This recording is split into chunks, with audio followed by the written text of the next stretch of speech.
Bismillahirrahmanirrahim. Assalamualaikum warahmatullahi wabarakatuh. Alhamdulillahi rabbil alamin. Allahumma salli wa sallim wa barik ala sayyidina Muhammadin wa ba'du.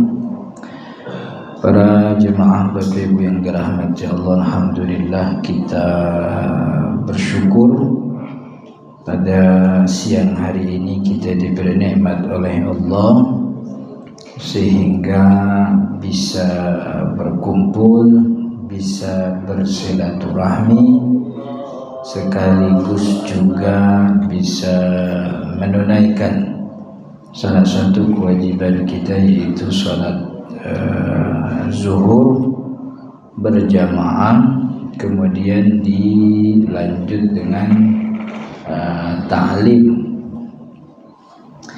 Mudah-mudahan kita berharap kepada Allah apa yang kita pelajari jadi ilmu yang bermanfaat, sekaligus jadi tambahan amal ibadah kita di akhirat. Amin ya rabbal alamin. Para jemaah Bapak Ibu yang dirahmati Allah, kita lanjutkan kajian kita dari kitab Muqaddimah Hadramiyah yang sampai pertemuan hari ini kita pada pembahasan makruhatus sholat, kemakruhan di dalam sholat, sesuatu yang tidak dianjurkan begitu. Makruh itu artinya dikerjakan tidak apa-apa, tapi ditinggalkan itu berpahala begitu. Jadi sebaiknya ditinggalkan, makruh. Tapi kalau kata ulama lain, makruh itu artinya dibenci oleh Nabi Muhammad SAW. Makanya sebahagian ulama, dan ini umumnya para ulama, untuk sesuatu yang makruh itu ditinggalkan. Jadi jangankan yang haram gitu, yang makruh aja ditinggalin gitu. Nah, di dalam sholat ini ada hal-hal yang tidak disukai oleh Nabi Muhammad SAW untuk dikerjakan. Ada yang tidak disukai gitu. Ini jumlahnya banyak ini ya, tapi kita hanya terbatas sesuatu yang paling sering terjadi saja. Dan ini menunjukkan bahwa pahala kita ini di dalam sholat berbeda-beda. Jadi orang itu mendapatkan pahala sholat tidak sama dengan orang yang satu shaf dengan dirinya begitu. Yang shaf di belakang tidak mesti mendapat pahala lebih sedikit daripada shaf depan. Shaf depan juga tidak pasti mendapat pahala lebih banyak begitu. Ya, unggulnya di dalam hal shafnya saja, sedangkan keutamaan yang lain, yaitu salah satunya dengan kesunahan sholat serta kemakruhan sholat begitu, itu berbeda-beda gitu. Jadi makin banyak sunnah yang dikerjakan, makin banyak pahalanya. Tapi sebaliknya, banyak kemakruhan yang dikerjakan, bisa jadi sholatnya hanya menggugurkan kewajiban aja begitu. Jadi kita ini mendapatkan fadilah atau keutamaan serta pahala daripada sholat itu berbeda-beda sesuai dengan seberapa banyak kita mengerjakan apa yang dicontohkan oleh Nabi Muhammad SAW, atau justru mengerjakan yang tidak dianjurkan, yang dimakruhkan. Kemarin begitu ya, ketika di pertemuan yang lalu kita membahas bahwa salah satu kemakruhan adalah yaitu al-qiyamu ala rijlin gitu. al-qiyamu ala rijlin, yaitu berdiri dengan satu kaki. Jadi berdiri dengan satu kaki itu maksudnya bukan jingkek, bukan gitu. Jingkek kakinya diangkat, bukan, tapi dia berdirinya dengan satu kaki. Jadi satu kakinya itu nginjek kaki yang lain, begini nih kalau dicontohin. Nah, ini dimakruhkan. Jadi sholatnya kaki yang satu nih, nah ini diinjak gitu tuh, itu tuh. Jadi ini sholat ala rijlin, sholat di atas satu kaki, gitu. Ini makruh nih. Jadi bukannya begini, bukan, gitu, bukan begini. Tapi sholatnya satu kaki nginjak, gitu. Jadi gitu. Orang kita mah nggak ada begini. Ini mau bocah aja bercanda nih. Ini nggak boleh. Ini makruh ini hukumnya. Sama juga makruh itu merapatkan kedua kaki nih, gitu. Kalau perempuan iya, cuman kalau si laki-laki sunnahnya nggak begini. Kalau laki-laki sunnahnya dilebarkan. Yang afdol tuh seukuran pundak. Jadi pundak dia di sini nih, ini lebar kita nih dari sini ke sini berapa? 60 cm. Ya udah 60 cm ini, begitu. Cuman kan yang paling gampang tuh pakai jengkal, ukuran jengkal, 1 jengkal lebarnya. Jadi yang afdol tuh seukuran pundak. Pundak ketemu pundak 60, berarti kaki ketemu kaki itu 60 lebar itu. Begitu. Jadi di satu kaki makruh, bukannya haram, bukan, makruh aja. Jadi satu kaki makruh, dirapetin makruh, kelebaran juga makruh. Gitu. Kan ada nih orang lebar banget gitu. Jadi yang afdal tuh berdiri sesuai dengan pundak. Jadi pundak kita di sini nih, pundak ketemu pundak 50 cm, 50 cm gitu. Jadi ini makruh kalau merang. Juga sama makruhnya yang satu maju tuh kan kemarin, taqdimul yumna 'alal yusra aw aqsahu. Jadi salat kayak mau orang maraton begitu. Nah, ini makruh nih. Jadi harus sejajar gitu.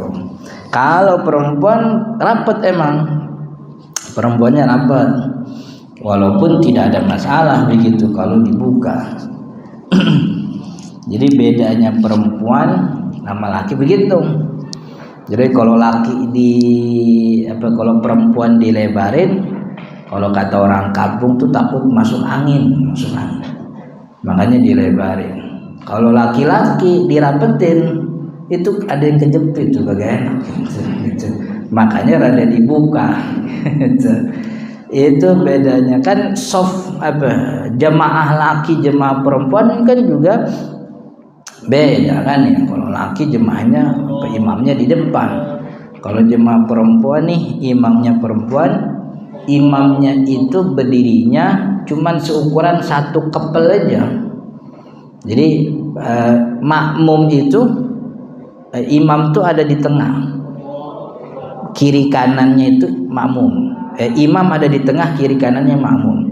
Jadi posisi ini kalau jemaah perempuan ini tumitnya imam nempel sama jempolnya jemaah kiri kanannya. Itu kalau jemaah perempuan. Kalau jemaah laki kan seukuran tempat sujud begitu.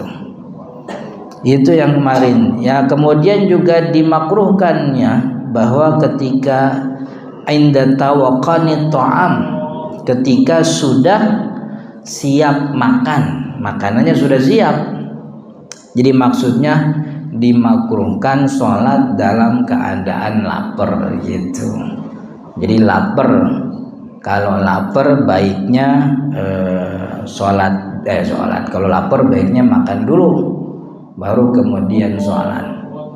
Kan orang kampung bilangnya begitu, mending makan mikirin sholat kan ya, daripada sholat mikirin makan gitu. Dia lagi makan aja yang dipikirin sholat gini gitu. Tapi kalau lagi sholat mikirin makan, lagi sholat aja mikirin makan, apalagi lagi kagak sholat kan begitu, lagi sholat aja mikirin makan. Makanya kata Nabi Muhammad, idza hadar, kalau sudah siap tuh bahasanya udah siap gitu, bukannya belum ada, emang udah siap, makanan udah siap santap begitu. Tapi kalau belum siap begitu, datang waktu sholat, katanya kalau datang waktu sholat, datang lapar, makan dulu begitu. Tanya sama bininya, Neng, ada nasi? Ada bang, ntar saya cuci dulu dah. Belum dibikin rumahnya kan lama tuh. Itu nungguinnya itu bisa 5 kali sholat itu, belum dicuci berasnya, belum di magicom dulu, mana colokannya rada-rada lagi kan gitu. Ada mesin tuh yang magicom yang dicolok tuh kudu diketok dulu baru nyala. Colokannya udah udah dol begitu. Jadi kalau udah siap makanannya, kayak kita nih kan ada lagi beberapa bulan ini musim maulid ya. Maulidnya pagi sampai jam 11 belum beres ceramahnya. Mana 2 penceramah lagi belum naik lagi kan gitu. 2 penceramah lagi belum naik. Beres-beres jam 1 misalnya. Ini kira-kira sholat dulu apa kebuli dulu dihabisin gitu. Kan ya? Ini sunnahnya makan dulu kebuli itu gitu. Kata yang temennya, enggak, gue mau sholat dulu. Sholat pokoknya nomor 1, sholat. Yang makan, yang lagi makan kebuli, makannya kagak leha-leha, enggak sambil ngobrol juga, pokoknya makan, habis makan sholat. Cuman yang lagi sholat dia takbiratul ihram, Allahu akbar, kebuli habis apa kagak tuh? Itu takutnya begitu, sholat dulu. Makanya makan dulu baru sholat. Inda tawakkal at-ta'am. Dan makruh yang selanjutnya waziyadatu wal istinadu ila ma yasqutu bisuqutihi, yaitu bersandar kepada sesuatu yang kalau sesuatu itu jatuh maka jatuh juga dirinya. Bersandar kepada sesuatu yang kalau dia jatuh dia juga jatuh. Artinya tidak disunahkan sholat dalam keadaan nyender gitu, nyender. Bagi orang yang tidak mampu berdiri pakai tongkat nggak ada masalah sebenarnya. Tapi sebaiknya kalau emang nggak mampu berdiri, mendingan duduk aja gitu. Mending duduk aja. Wa ziyadatu fi jalsatil istirahati ala qadril julus baina sajdataini. Az-ziyadah, menambah lama masa duduk istirahat. Jadi dalam mazhab Syafi'i itu ada namanya sunnah duduk istirahat. Duduk istirahat tuh duduk mau rakaat kedua. Kan kalau rakaat kedua kan ada tahiyat awal. Ini bukan rakaat yang ada tahiyatnya, rakaat 1 sama rakaat 3. 1 mau ke 2, 3 mau ke 4. Itu setelah sujud di antara setelah sujud terakhir rakaat pertama, itu kan langsung berdiri rakaat kedua. Nah, sunnahnya tuh duduk istirahat dulu gitu. Jadi sebelum berdiri dia duduk. Berapa lama duduk istirahat? Duduk istirahat tuh sunnahnya sekedar bacaan tasbih aja. 1, 2, 3 detik lah, subhanallah, 3 detik. Nah, ini duduk istirahat udah segitu aja, nggak boleh lama-lama. Apalagi kalau dia jadi imam begitu, takut makmum nyangkanya ada tahiyat baru begitu. Makanya jangan lama-lama, 1, 2, 3. Dan kalau lebih dari itu dimakruhkan begitu. Lebih artinya duduk istirahat sama lamanya kayak duduk di antara 2 sujud. Duduk di antara 2 sujud tuh Rabbi firli warhamni wajburni warzuqni warfa'ni wahdini wa'afini wa'fu anni. Sampai 8 detik itu duduk istirahat lamanya makruh, enggak boleh. Kalau lebih panjang dari duduk di antara 2 sujud, salatnya batal, sengaja aja. memperlama gerakan yang pendek sengaja tuh batal sholatnya. Jadi duduk istirahat tuh sekedar 3 detik. Kalau lebih daripada itu, bahkan sama seperti duduk antara 2 sujud, makruh. Lebih lama dari duduk di antara 2 sujud, batal sholatnya. Begitu. Wa italatu tasyahudil awwali wa du'a'u fihi, juga dimakruhkan memperpanjang tasyahud awal.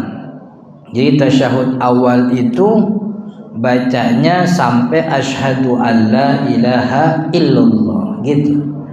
Ada sholawat yang dianjurkan sholawat tok hanya kepada Nabi saja, Allahumma sholli ala Muhammad gitu.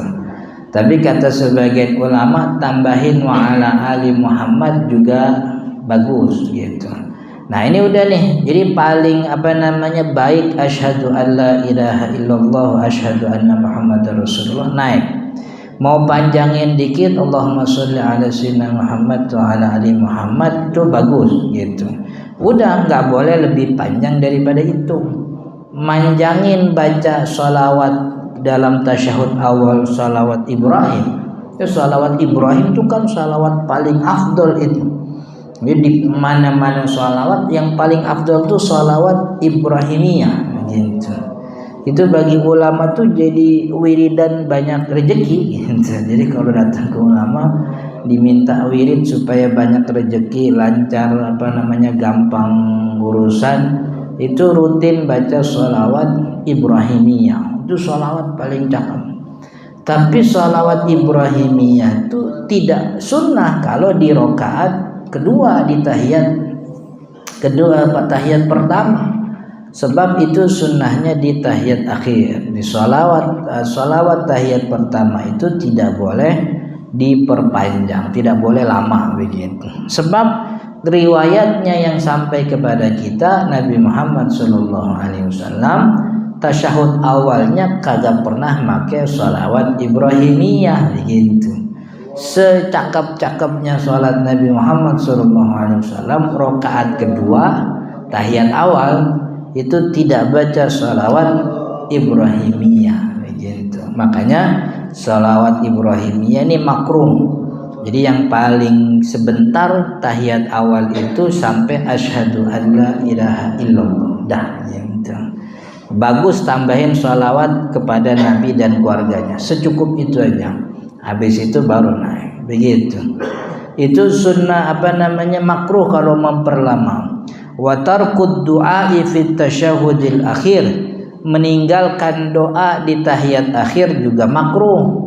Jadi tahiyat akhir nih, tahiyat terakhir, tahiyat rakaat keempat atau rakaat kedua sholat subuh, rakaat ketiga sholat maghrib, fil alamina innaka hamidum majid, kan ada doanya tuh, Allahumma inni a'udzubika min azabil qabri wa a'udzubika min azabi jahannam wa a'udzubika min fitnatil mahya wal mamat wa a'udzubika min fitnatil masiihid dajjal. Ada 4 tuh doanya tuh. Allahumma inni a'udzubika min azabil qabri, ya Allah aku mohon perlindungan dari siksa kubur. Yang kedua, a'udzubika min fitnatil mahya wal mamat, dari fitnah hidup dan mati. Yang ketiga, min fitnatil masiihid dajjal, dari fitnahnya dajjal.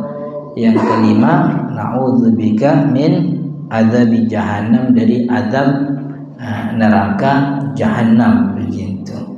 Supaya nanti kita ini tidak termasuk golongan jahannami. Jadi ada tuntar di surga namanya orang Islam jahannamiyun gitu.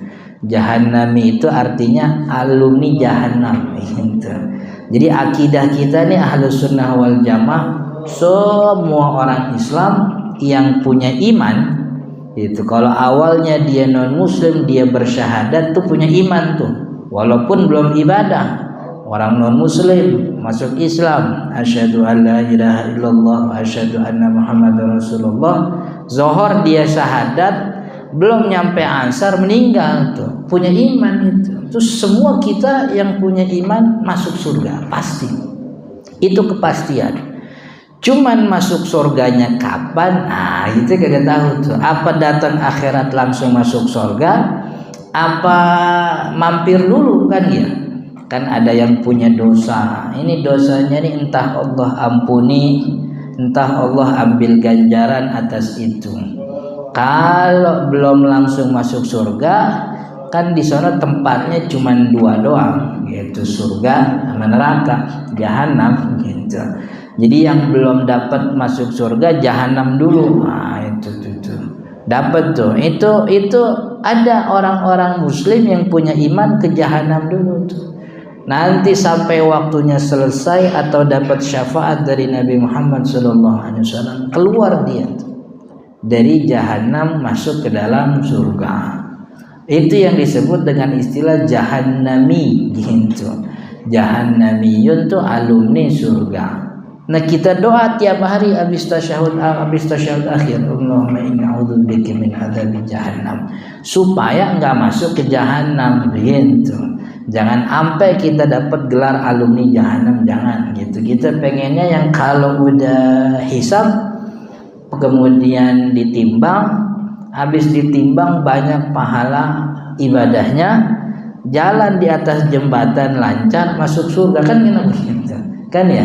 Kan urutannya mati dulu, habis mati di kuburan nunggu sampai kiamat. Itu kuburan kata Ahlus Sunnah tuh bagian dari iman kepada hari kiamat. Kan kematian tuh kiamat sugro bagi seseorang. Habis ditiup ini hari kiamat, tiupan kedua orang dikumpulin. Apa namanya tuh yang namanya padang mahsyar. Jadi ke tiup sangkakala kedua dibangkitkan semua orang, kemudian digiring ke padang mahsyar. Nah, di padang mahsyar itu baru kemudian ada yang namanya al-hisab. Hisab tuh kalau bahasa kitanya inventarisir. Ini amal buruk, ini amal baik, ini amal buruk, ini amal baik. Udah punya inventarisir amal, baru ditimbang gitu, mizan. Udah mizannya udah selesai, suruh jalan dah di atas jembatan tuh yang kita sebut as-sirat, yang mamdudatun ala dhahri jahannam. Sirat itu kalau bahasanya tuh terurai dari di atas punggung jahannam. Itu tipis tajam, setipis bulu rambut begitu. Ini yang tadi amal ibadahnya cakep, lebih banyak jalannya mulus begitu. Itu apa namanya jahanam. Nah, doa ini setiap habis tasyahud akhir nih jangan sampai ditinggal. Justru makruh begitu untuk kita meninggalkan doa. Jadi setelah tasyahud akhir, fil alamin innaka hamidum majid, Allahumma inni a'udzubika min adzabil qabri wa a'udzubika min adzabi jahannam wa a'udzubika min fitnatil mahya wal mamat wa a'udzubika min fitnatil masiihid dajjal. Ini doanya jangan sampai ditinggal, karena itu sesuatu yang dirutinkan oleh Nabi Muhammad SAW. Maka tidak merutinkannya itu kebalikan, artinya menjadi kemakruhan.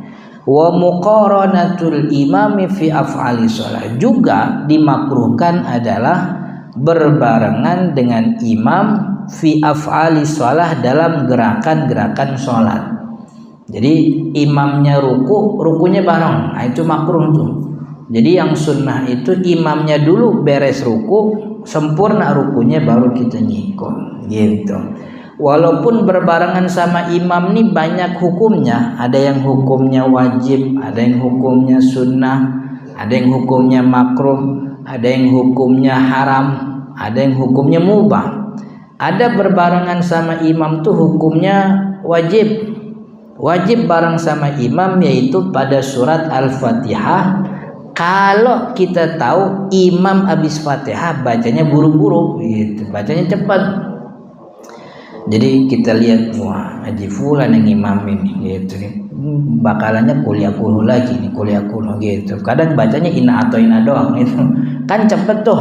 kita nungguin dia beres Fatihah, udah beres Fatihah kita mau baca Fatihah, inna syani'aka huwal abtar, udah baca gitu kan ketinggalan kita Fatihahnya gitu. Maka kalau tahu begitu bareng aja sama imam Fatihahnya, dan itu hukumnya jadi wajib, sebab kita wajib baca surat Al-Fatihah. Habis Fatihah kita nggak punya waktu nih, imamnya bacanya surat-surat pendek gitu, emang demennya cepet-cepet ya gitu. Nah, itu bareng wajib hukumnya karena Fatihah itu wajib. Ada yang berbarengan hukumnya sunnah, yaitu berbarengan pada amin. Kalau lagi sholat berjamaah tuh fi ghairil maghdubi alaihim waladdallin, itu bareng sama imam tuh sunnah, dapat pahala. Jadi pahala dengerinnya dapat, pahala bareng imam aminnya juga dapat. Ada yang hukumnya haram, berbarengan yang hukumnya haram itu adalah berbarengan pada takbiratul ihram, kagak boleh, haram tuh dosa, berarti takbirnya kagak sah, sholatnya kagak sah. Jadi imamnya ngangkat tangan Allah, dia ikut bareng Allahu Akbar, enggak boleh. Karena yang namanya imam itu ngikutin, yang namanya ngikutin tuh bergerak setelah yang diikuti gitu. Kalau dia takbirnya bareng itu bukan ngikutin, itu namanya nyaingin, itu dia itu mau nyaingin. Itu jadi kagak jamaah, sebab kan kita nunggu dulu imam masuk sholat. Masuk sholat tuh kalau udah bar udah masuk sholat. Kalau masih Allah belum masuk sholat, barnya bareng, kan malaikat jadi bingung ya imam siapa jadinya, kan begitu. Habis masuknya bareng sih gitu. Itu masuk sholat tuh bar, masuk dia sholat. Maka kalau udah masuk kita ngikut gitu. Tapi kalau masuknya bareng, nah jadi bingung yang makmum yang imam siapa. Maka itu takbir berbarengan tuh hukumnya haram. Nah ada yang makruh tuh berbarengan gerakannya. Jadi imamnya ruku, dia bareng rukunya, itu dimakruhkan begitu. Walaupun kalau bareng tetap sah sholatnya, cuman makruh gitu. Jadi makanya tuh kan dianjurkan juga imam itu mengucapkan komando imam kepada makmum tuh setelah kalimat bar. Jadi sami Allahu liman hamidah gerak, Allahu Akbar gerak. Jadi bar itu makanya dianjurkan bar itu ketika sudah sampai pada sempurnanya gerakan. Allahu, barnya pas sudah nempel jidatnya tuh Allahu Akbar gitu. Barnya ketika tangannya udah nyampe lututnya Allahu Akbar ruku gitu. Supaya makmum bergerak tidak berbarengan dengan imam. Maka kasih komandonya itu yang benar gitu. Barnya itu ketika sudah tangan bersedekat bar begitu. Itu anjurannya seperti itu. Wal jahru fi maudhi'il israri wal israru fi maudhi'il jahri, juga dimakruhkan yaitu al jahru. Al jahru itu bacaan sholat dikerasin fi maudhi'il israr, pada tempat-tempat yang mestinya israr, yang mestinya kagak usah dikerasin. Ya kalau sholat maghrib sholat isya kan jahar, tapi kan baca tahiyatnya tetap israr gitu. Maka kalau sholat maghrib, sholat isya, sholat subuh bacanya dikerasin, itu sunnah. Tapi pas baca tahiyat jangan dikerasin juga, makruh itu hukumnya gitu. Jadi kan ada orang yang tahiyat at-tahiyatul mubarakatus shalawatut thayyibat, ngagetin begitu gitu. Suara dikerasin. Itu hukumnya makruh. Jadi nggak batal sholatnya. Kenapa hukumnya makruh tidak tidak membatalkan? Ya sebab ini bukan rukun sholat. Mengeraskan atau mensenyapkan bacaan bukan rukun sholat. Maka itu mengeraskan bacaan pada tempatnya bagus, mensenyapkan bacaan pada tempatnya bagus, tapi kalau sebaliknya ya nggak bagus gitu. Cuman tidak membatalkan. Al-jahru fi maudhi'il israr, mengeraskan bacaan pada tempat yang senyap, atau israru fi maudhi'il jahr, mensenyapkan bacaan pada bagian yang mestinya dikeraskan. Amin tuh dikeras. Ini kalau mazhab Syafi'i gitu ya. Amin dikeraskan. Makanya yang jadi imam amin tuh amin begitu. Jadi jangan makmumnya doang, imamnya juga kudu punya pahala aminnya begitu. Waladhdallin amin gitu. Makmumnya amin amin gitu. Amin itu di apa namanya? Ini bukan ngomongin capres, bukan begitu. Amin. Memang kan kalau habis sholat zuhur kan amin begitu. Masa qabul batal sholatnya begitu. Waladhdallin qabul batal sholatnya. Itu kan soalnya itu bukan bacaan yang dibolehkan itu. Wal jahru khalfal imam, juga dimakruhkan al jahru khalfal imam, mengeraskan bacaan di belakang imam pada sholat apa namanya sirriyah atau juga jahriyah. Karena yang namanya makmum itu selalu mensenyapkan bacaan. Maka ketika dia mengeraskan bacaan, sholatnya tidak batal, tetap sah, tapi dimakruhkan. Ini yang akhirnya mengurangi pahala sholat.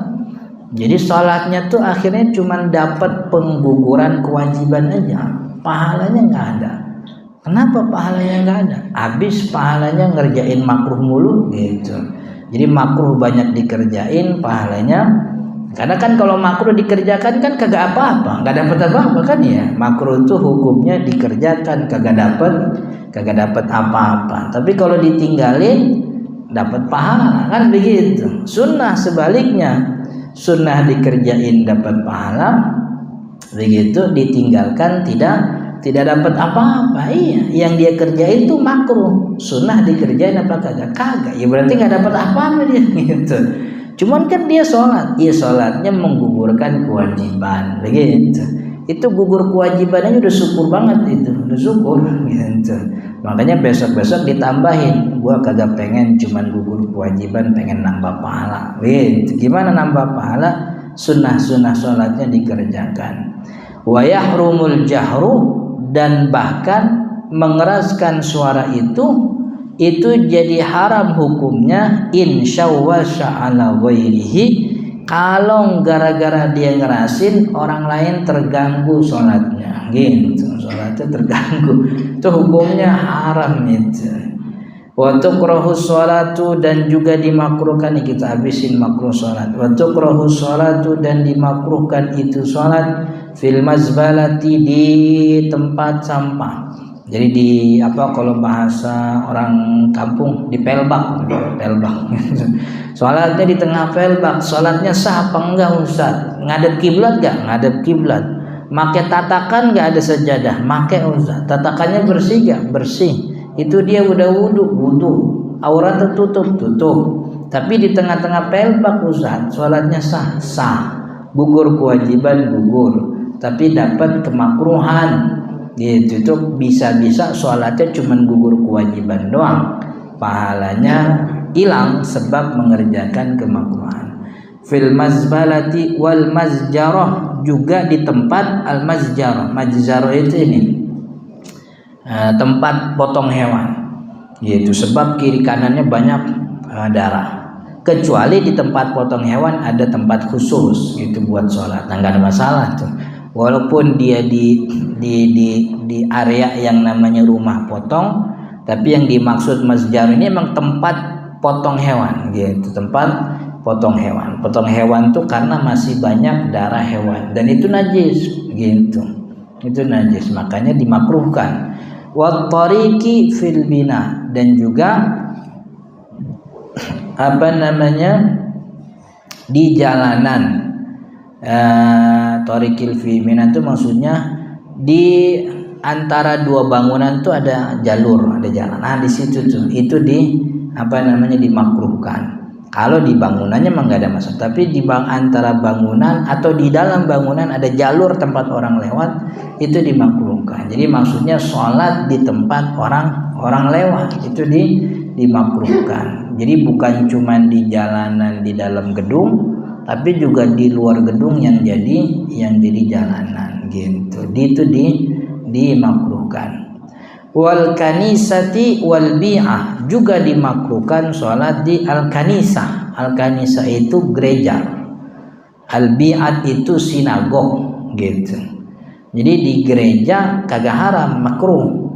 Sinagog kagak haram, makruh hukumnya sholat di dalam gereja wal bi'ah. Dan memang kalau dalam hukum fikih, orang muslim tuh nggak ada masalah, boleh-boleh aja masuk ke dalam gereja, masuk ke dalam sinagog tuh boleh, nggak ada masalah. Sebab dulu Nabi Muhammad SAW masuk ke dalam Ka'bah, yang dulu zaman dulu Ka'bah tuh kan isinya patung-patung berhala sesembahan orang musyrik. Makanya 4 mazhab fikih Ahlus Sunnah wal Jamaah sepakat, masuk sinagog, masuk gereja hukumnya boleh, tok boleh aja begitu. Tapi kalau dia masuk sekalian nyembah, musyrik jatuhnya gitu, kafir itu. Atau dia masuk sholat, makruh gitu. Kayak orang tukang instalasi AC dipanggil begitu, masang AC di gereja, masang AC di sinagog, masang AC-nya 15 unit misalnya, sayang itu ditinggal, sayang orderan kan ya, pasanglah 15 unit, kan 1 unit aja masang AC 2 PK aja bisa 2 jam, bisa 1 jam lebih itu. Apalagi outdoornya kejauhan itu, nambah pipa lagi itu datang waktu sholat bagaimana ya, mau keluar kerjaan belum beres begitu, di dalam sholat di gereja begitu. Masa ya gue sholat di gereja jadi imam lagi begitu. Iya, soalnya di karyawannya kan ada 5 kan, dia jadi imam gitu. Boleh sholat nggak apa-apa, dimakruhkan gitu. Walaupun kata sebahagian ulama, ada pandangan Imam Abi Hanifah tuh, itu kalau cuman di dalam gereja maka kagak makruh. Yang makruh itu di dalam gereja kiblatnya pas di depan patung Yesus, nah itu yang makruh gitu. Jadi arah kiblatnya pas begitu di depan begitu. Maka kalau bisa, kalau emang bentuk gerejanya begitu, sholatnya di belakang patungnya aja, biar patungnya ada di belakang gitu. Jadi kata jumhur ulama, tanpa ada patung udah makruh gitu. Tapi kata Imam Abi Hanifah, kalau sholatnya ngadep patung tuh yang makruh gitu. Jadi cari aja tuh di belakang patung, cukup gak space-nya buat sholat berempat berlima, di situ aja, biar kagak dapat kemakruhan begitu, biar sholatnya gugur kewajibannya, dapat pahala juga. Tapi aslinya itu tuh orang muslim boleh gitu. Artinya kalau ada orang muslim memang punya hajat datang nggak ada masalah. Yang nggak boleh itu kan ngikutin ritual ibadahnya gitu, yang katanya toleransi masuk dia ke gereja gitu. Awalnya duduk di sop belakang gitu, dia lihat oh no, pastor ngomong apa ya gak kedengeran, maju dia maju ke depan gitu. Pas ada jadwal pembaptisan dia di depan, ya kena dia dibaptis kan begitu. Itu yang kagak boleh. Tapi kalau masuk punya hajat mah gak ada masalah. Kepala daerah begitu punya hajat kan, dia sebagai kepala daerah ingin memberikan kepastian kepada warga masyarakat bahwa peribadatannya dilindungi, ya boleh begitu. Cuman kalau orang kita kan kagak ada tujuannya kan ya, kepala daerah bukan gitu, ketua partai bukan, pejabat daerah juga bukan, malah di keluarganya anak bawang lagi dia. Tahu anak bawang tuh, yang kalau arisan keluarga ada, dia ada kagak ditungguin gitu. Jalan-jalan aja arisan keluarga gitu. Ini sok-sokan dia ngomong toleransi, mengucapkan selamat Natal. Ntar ya banyak nih selamat Natal. Desember nih kan, ini ributnya tahunan nih di Desember, pakai topi Sinterklas. Iya begitu. Ini dia pejabat daerah bukan gitu. Dulu dia nyalonin ketua BEM aja gagal lolos gitu. Apalagi sok-sokan mau ngucapin, enggak, orang juga kagak ngurus lu ngucap apa kagak ngucap gitu. Kagak ada yang peduli gitu. Ini sok-sokan. Tapi kalau di kepala daerah, pejabat publik misal itu kan punya ada kepentingan masyarakat tuh ingin dapat kepastian, setidaknya peribadatan dia ini agamanya dia diakui oleh negara, maka peribadatannya mesti dilindungi. Ada gak yang mau ngelindungin gua ibadahnya gitu? Oh, pejabat dong ngomong. Nah itu kan jadi jalur keamanan dan kedamaian, bagus. Tapi kalau orang biasa begitu, nggak ada hajatnya begitu. Jadi hukumnya masuk gereja mah boleh ketika ada hajat, bahkan hajatnya dalam rangka keamanan, mungkin kebolehannya tuh bisa naik pada level sunnah bahkan kewajiban kalau dia kepala daerah. Wal maqbarati, dan juga makruh salat di tengah pemakaman, makruh hukumnya. Jadi bukannya haram, bukan, makruh hukumnya. Jadi kalau sholat di tengah pemakaman, artinya di tempat yang ada makamnya itu haram, ya sholat di Masjid Nabawi itu haram itu. Sebab di dalam itu, di dalam Masjid Nabawi itu ada makam. Itu khusus Ustaz, itu khusus makam Nabi. Kagak, di dalam Nabawi bukan cuma makam Nabi doang, ada makam Sayyidina Umar, ada makam Sayyidina Abu Bakar juga radhiyallahu anhu gitu. Jadi tidak hanya dikhususkan, tapi itu kan ditembokin gitu. Tapi kan di dalam masjid itu. Itu dalam masjid gitu. Ini kan urusannya kan orang sering ngelarang tuh. Soal ada masjid di depannya ada pemakaman, katanya nggak boleh haram. Lah Masjid Nabawi lebih-lebih lagi tuh. Makamnya di dalam gitu. Dan seluruh umat sejagat raya kagak ada yang berani bilang orang sholat di Nabawi itu kagak sah, nggak ada yang bilang begitu.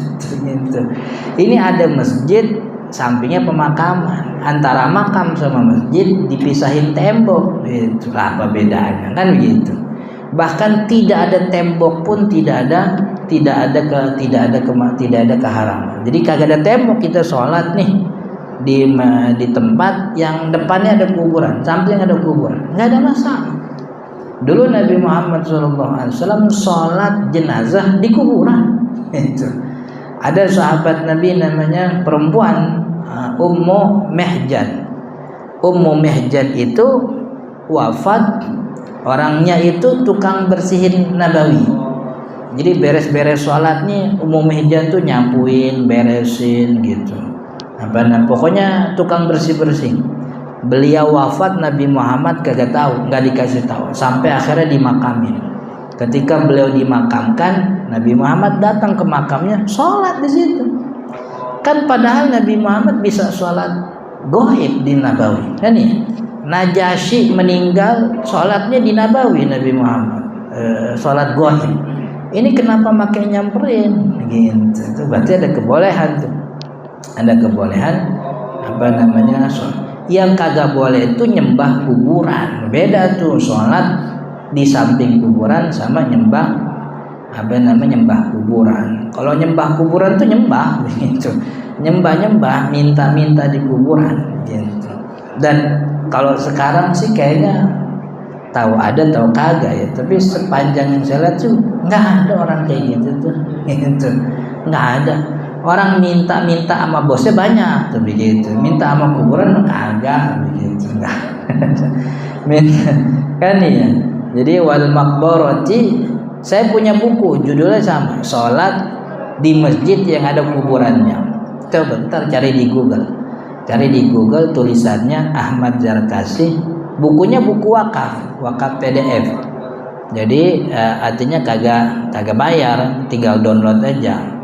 Makanya syaratnya HP-nya kudu punya kuota gitu. Iya buat download gitu. Kalau nggak ada kuotanya nggak bisa. Tulis aja Ahmad Zarkasi sholat di masjid yang ada kuburan PDF gitu. Ntar ketemu, mudah-mudahan ketemu gitu. Soalnya bukunya udah lama ya. Wal hammam, sholat di hammam, sholat di hammam tuh namanya toilet begitu. Sholat di toilet juga makruh hukumnya. Tentu kemakruhan ini ketika steril dari najis. Kalau ada najisnya ya bukan makruh, haram hukumnya. wa atanil ibili, dan makruh juga sholat di kandang unta. Nah, di kandang di dalam kandang unta maksudnya. Wasadhil Ka'bati, di atas Ka'bah juga makruh begitu. Soalnya kalau sholat di atas Ka'bah tuh bingung dia ngadep mana itu dia sholat kan gitu. Ka'bah di bawahnya soalnya begitu. Sama seperti orang sholat di dalam Ka'bah walaupun tidak dimakruhkan. Tapi beberapa pandangan ulama kalau sholat di dalam Ka'bah tuh menghadap kemanapun dia suka. Sebab dia ada di dalam Ka'bah. Jadi ngadep kemana juga jatuhnya ngadep Ka'bah juga. Itu wa thawbin fihi tasawir aw syai'un yulhi. Juga makruh sholat dengan pakaian yang ada gambarnya, aw syai'un, atau baju pakaian yang di dalam pakaian tersebut ada sesuatu yulhi yang membuatnya jadi kacau dalam sholat. Jadi ya macam lah sholatnya pakai baju Slipknot misalnya, baju Slipknot. Orang kan jadi ngeliatnya, waduh sholat Slipknot, tapi orang sih alhamdulillah itu Slipknot tapi masih sholat, alhamdulillah. Cuman makruh itu punya. Wattalassumu wattanaqubu wa inda ghalabatin naum, juga dimakruhkan yang namanya sholatul talassum. Talassum itu nutup seluruh mukanya. Jadi seluruh mukanya ditutup kecuali mata, itu namanya talassum, makruh. Tanakub tuh pakai niqab. Jadi nutup muka nggak boleh, bukannya nggak boleh, makruh. Tanakub nutup mulut aja juga kagak boleh. Jadi sholatnya kayak ninja begitu, nggak boleh. Jadi sholat, hatta walaupun dia perempuan yang pakai niqab, kalau sholat sunnahnya dibuka. Kecuali dia sholat di tempat umum yang khawatir terlihat, maka sebagian ulama memberikan toleransi begitu. Jadi apalagi laki-laki tertutup nggak boleh. Makanya kan dulu awal-awal corona yang suruh pada pakai masker tuh beberapa ustadz tuh nggak suka begitu. Dia bilang ya sholat aja, beres sholat pakai masker lagi kan bisa gitu. Jadi nggak kudu pas lagi sholat pakai masker. Sebab menutup sebahagian muka itu dimakruhkan. Kan Nabi Muhammad SAW beberapa kali sering melakukan perjalanan. Itu kalau di jalanan kan debu di mana-mana. Kalau seandainya boleh pakai nutup muka, pasti Nabi Muhammad kalau naik onta begitu, nutup muka, jadi pakai talassum. Jadi semua mukanya ketutup kecuali mata. Kalau lagi ada sangat tinggi badainya. Lagi normal pakai niqab aja, emang nutupin mulut biar nggak ngirup debu. Tapi kalau lagi sholat biarpun di tengah padang pasir dibuka gitu. Makanya ulama sepakat makruh hukumnya nutup sholat begitu. Makruh hukumnya nutup sholat. Kecuali punya hajat. Apa hajatnya? Dia lagi sakit gitu. Kalau dia buka nanti virusnya kena orang lain. Kalau lagi sehat-sehat kan nggak ada masalah. Wa inda ghalabatin naum, juga makruh hukumnya ketika orang itu sedang ngantuk berat begitu. Jadi maksudnya diilangin dulu ngantuknya, baru kemudian dia melaksanakan sholat. Wallahu ta'ala alam. Mudah-mudahan kita bermanfaat. Insyaallah kita lanjut di pertemuan akan datang. Sebelum ditutup ada pertanyaan? Kalau ada silahkan. Ya.